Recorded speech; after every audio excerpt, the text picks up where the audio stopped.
Yo la team, j'espère que vous allez bien, que vous avez passé un très bon samedi. Juste avant de parler pronostics, je voulais m'excuser. D'habitude, on met la vidéo à 20 heures. Exceptionnellement, comme j'avais dit dans l'espace communauté, j'ai une journée assez chargée. C'est la raison pour laquelle la vidéo arrive si tard. Principal, c'est qu'on a quand même les pronostics sportifs pour demain.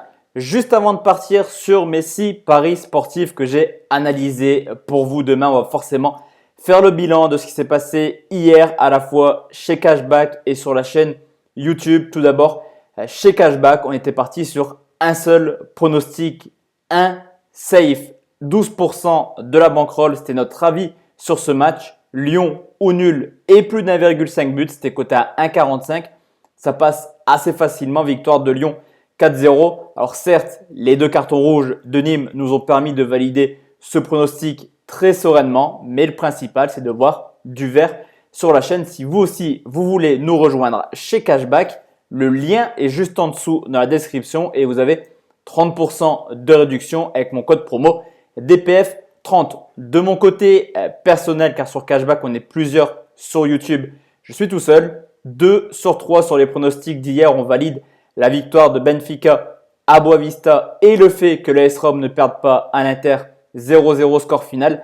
Malheureusement, on n'est pas passé loin d'un perfect sur le match Villarreal Atlético Madrid. J'avais pronostiqué les deux équipes marquent. Il y a quand même eu pas mal d'actions, mais 0-0 score final, score vraiment habituel avec l'Atlético Madrid cette année.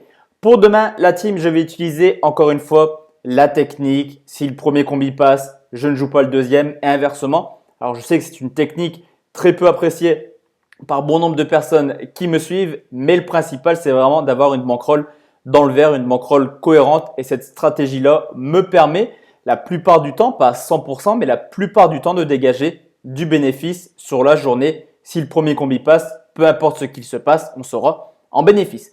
On commence tout de suite avec un match aux Pays-Bas. C'est le Vitesse Arnhem qui reçoit Feyenoord, le 9e qui reçoit le 7e. Et on peut voir aux Pays-Bas recevoir, c'est un gros avantage. Le Vitesse est seulement 13e à domicile et c'est quand même 4 victoires, 1 nul pour seulement 2 défaites. Déjà 14 buts marqués en 7 matchs, mais ça pêche également défensivement avec déjà 10 buts encaissés, un seul clean sheet en 7 matchs cette année. À côté de ça, Feyenoord à l'extérieur, c'est pas extraordinaire, seulement 2 victoires en 7 déplacements, mais une équipe également à l'instar des clubs hollandais qui marquent beaucoup de buts dans ces rencontres. 11 buts marqués pour 13 encaissés, 6 matchs à l'extérieur. 5 fois Feyenoord a marqué ne serait-ce qu'un but hors de leur base. Au niveau de l'état de forme, le Vitesse Arnhem est carrément dans le dur en ce moment. 5 défaites consécutives avec quand même 11 buts encaissés, donc plus de 2 buts par match encaissés. Et Feyenoord, après la claque subie à l'Ajax sur le score de 4-0, se reprend petit à petit et plutôt bien.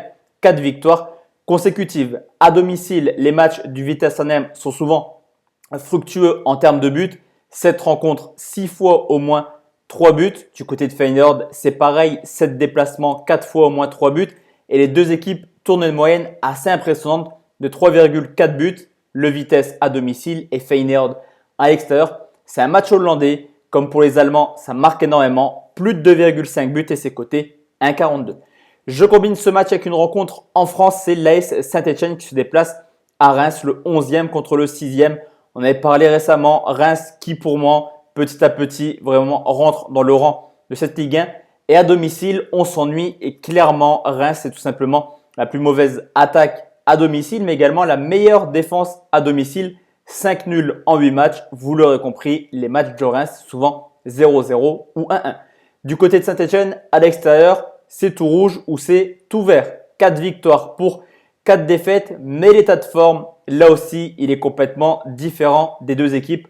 Pendant que Reims reste tout simplement sur 5 matchs sans victoire et seulement 2 buts marqués du côté de Saint-Étienne. Depuis l'arrivée de Puel, ça y est, Saint-Etienne se met à gagner. 5 victoires, 5 nuls, une défaite sur les 11 premiers matchs de Claude Puel. La seule défaite, c'était à Rennes sur le score de 2 buts à 1 avec un but à la 95e minute des Rennais. Historiquement, ce qui est également assez intéressant, c'est que depuis la remontée de Reims en 2012, il y a eu 10 matchs entre les deux équipes. 6 victoires pour Saint-Étienne, 4 matchs nuls, 0 victoire pour Reims. Clairement, Saint-Etienne est la bête noire de Reims cette année. Saint-Etienne ou nul, c'est coté 1,78 et ça nous fait un premier combiné à 2,53.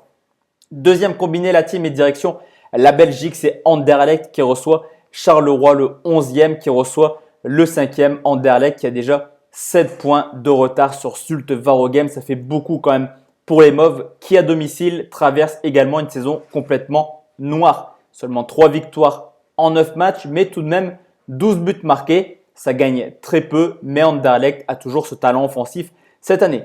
Du côté de Charleroi, troisième meilleure équipe à l'extérieur, 4 victoires en 8 déplacements. Deuxième meilleure attaque avec 16 buts. Charleroi a la particularité d'avoir toujours marqué ne serait-ce qu'un but hors de leur base. L'état de forme des deux équipes est plutôt très bon, voire excellent. Une seule défaite sur les 10 derniers matchs pour Anderlecht et malgré le retour de Compagnie dans la défense centrale, c'est quand même 5 buts encaissés sur les 2 derniers matchs. Une équipe d'Anderlecht toujours friable défensivement. Charleroi a également les mêmes stats qu'Anderlecht, c'est-à-dire une défaite sur les 10 dernières rencontres. La seule défaite, c'était justement contre Anderlecht lors du match aller sur le score de 2-1 à domicile. Historiquement, là aussi, c'est une tendance assez neutre. 6 dernières rencontres entre Anderlecht et Charleroi. 3 victoires pour Anderlecht, 1 nul, 2 victoires pour Charleroi. Charleroi qui a toujours marqué lors de ces 6 derniers matchs à Anderlecht. Les deux équipes marquent, c'est coté 1,62.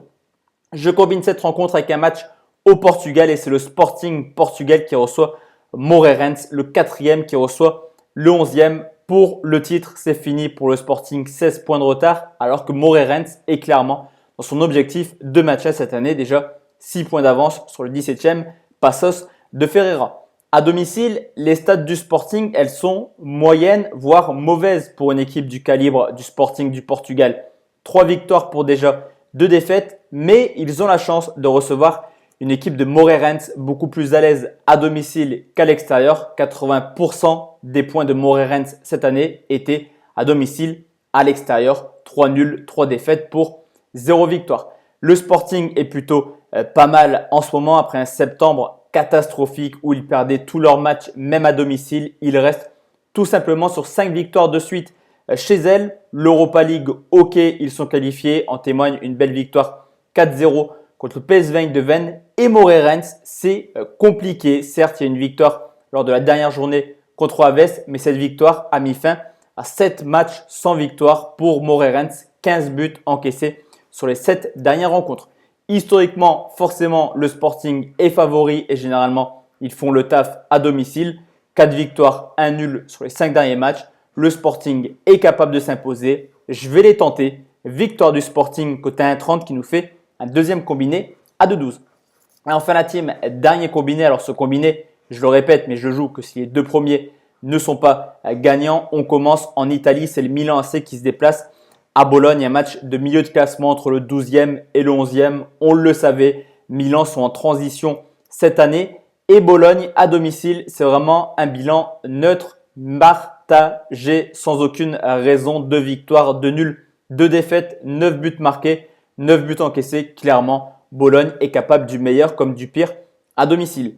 Du côté du Milan, c'est un petit peu comme Saint-Étienne à l'extérieur. C'est tout vert ou c'est tout rouge. 3 victoires, 4 défaites, mais quand même des belles prestations pour des défaites à la Juve et à la Roma où Milan a perdu avec seulement un but d'écart et Milan avait quand même montré des choses assez intéressantes. Bologne reste sur une victoire à Naples sur le score de 2-1, mais clairement en ce moment tout le monde bat Naples, voire la crise actuelle. Une victoire qui met fin à une série complètement néfaste pour Bologne. Une seule victoire sur les 10 dernières rencontres et 17 buts encaissés. Je vous l'ai dit, Milan en ce moment, c'est pas trop ça. Il y a eu une défaite à la Juve et à la Roma, mais dans le jeu, c'était plutôt assez sympathique à regarder et il reste tout simplement sur de belles performances sur le terrain à domicile contre Naples et à l'extérieur contre Parme. Mais ça y est, Milan recommence à prendre des points. 4 points sur les 2 dernières rencontres. Ce qui est également assez intéressant et c'est souvent le critère sur lequel je me base pour proposer un pronostic sportif, c'est l'historique et on peut remarquer que Milan ne perd pas à Bologne depuis maintenant 13 ans. Milan, c'est quand même beaucoup plus sérieux, je pense, que Bologne. Et la cote de Milan ou nul à 1,40 est largement satisfaisante. Je pars maintenant sur un dernier match. On va forcément parler de Marseille qui reçoit Bordeaux. C'est le gros choc de cette Ligue 1 en début de journée, le deuxième qui reçoit le troisième au Vélodrome. Ça recommence à être chaud de venir s'imposer. Il y a eu cette défaite contre Reims. Mais Marseille, plutôt en forme, 5 victoires, 2 nuls sur les 7 derniers matchs au Vélodrome. Cependant, grosse alerte quand même parce que Bordeaux à l'extérieur cette année, c'est plutôt cohérent. 12 points pris en 8 matchs, une seule défaite à Lille et déjà 12 buts marqués à l'extérieur. Je vous l'ai dit, Marseille revient très bien après la claque subie au PSG. Ça y est, les Marseillais restent sur 5 victoires consécutives en Ligue 1. Il y a du mieux dans le jeu, surtout mené par un Valentin Rongier qui commence à faire une saison assez incroyable, je trouve. 5 victoires d'affilée, 10 buts marqués. Mais Marseille a toujours ce petit défaut à domicile qui est d'encaisser un petit but, seulement 2 clean sheets sur les 8 matchs de championnat à domicile. Du côté de Bordeaux, forcément, tout est rose. Large victoire contre Nîmes sur le score de 6-0 qui met quand même une série assez positive de 5 matchs sans défaite pour les Bordelais. Historiquement, on a souvent des rencontres assez ternes, seulement 2 buts sur les 4 derniers matchs. Mais cette année, Marseille est chaud offensivement. Du côté de Bordeaux, je vous l'ai dit, à l'extérieur, ils sont capables de réaliser des belles prestations. Je pense que Marseille peut s'imposer et je pense même qu'ils vont s'imposer. Mais je vais prendre une cote un petit peu plus supérieure et vous proposer un plus de 2,5 buts côté 1,72 qui nous fait un dernier combiné à 2,41. Donc voici la team mes 6 paris sportifs pour demain. On se retrouve demain soir à 20h précise dimanche pour le concours Kick Tip sur la 6e journée de Ligue des Champions. Bonne soirée la team, on se retrouve demain. Ciao, ciao. Bonne soirée. Ciao.